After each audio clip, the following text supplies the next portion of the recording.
First of all, I should take this opportunity to thank the President and the government of Kenya for once again honoring me to serve in the capacity of chairman of the Nairobi University Council. I think on that question, I have a history of not working alone, so it will not be my solution. I think the best way to approach all the challenges of the University of Nairobi is to sit down and evaluate the genesis of those challenges and the kind of solutions that can be brought to the table. We discuss and agree.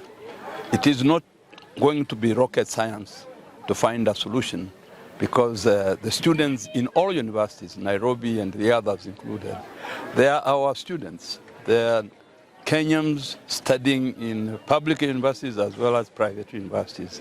For me, the honor has been that I have served in all capacities, including looking at the interests of the general family called the university sector family.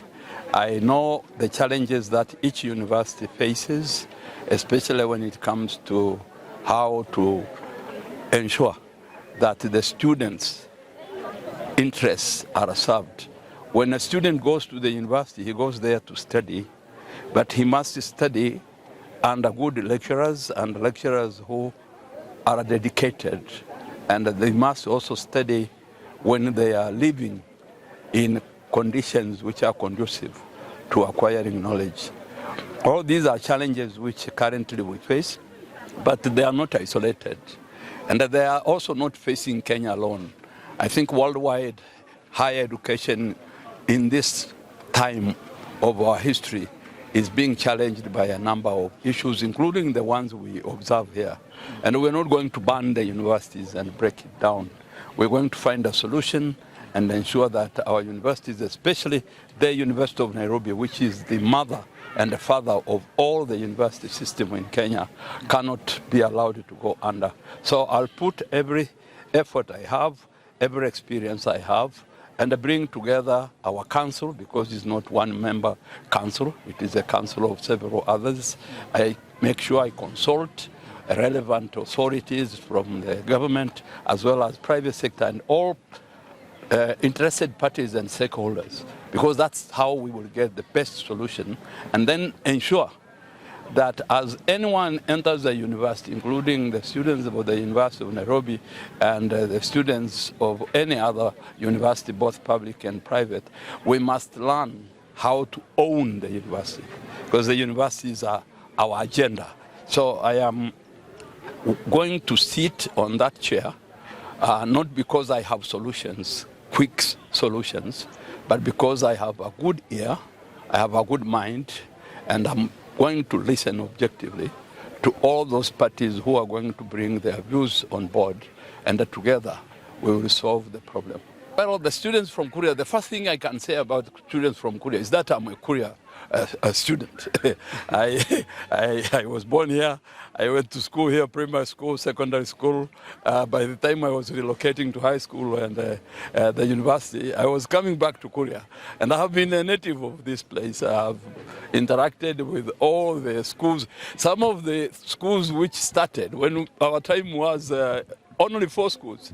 So the rest, I have seen them grow from wherever they have started. Okay, on that financial challenge, I want to highlight the fact that everybody must be involved.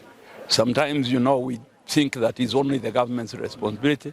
Sometimes we think it is the MP's responsibility or the MCA's responsibility. But the primary responsibility is for the sponsors. Sponsors, when I used to work for Higher Education Loans Board, we had categorized the sponsors into several categories. Primarily, the parents. Because when you get a child and that child starts going to school, you must start preparing for how that child will finish school. So in terms of ensuring that your son or daughter pays the school fees, remains in the university, and has no financial challenges, you can do whatever you do, but the first responsibility is for you to ensure that you are able to raise the support that that student will require. When that support is not there, and the support will come from several places. There are people who are believers in church, they get support from the church. There are others who get support from their clans or from their family members. There are others who get support from their neighbors. Because when a neighbor, for example, who is a businessman has money and he has no son in the university, and a poor person is in the neighborhood and has a son in the university, let that neighbor also support that individual until they finish. Because if I had not been enabled to go to school during the time I went to school, I wouldn't be here and I wouldn't be holding these positions I have held. So the future is these people.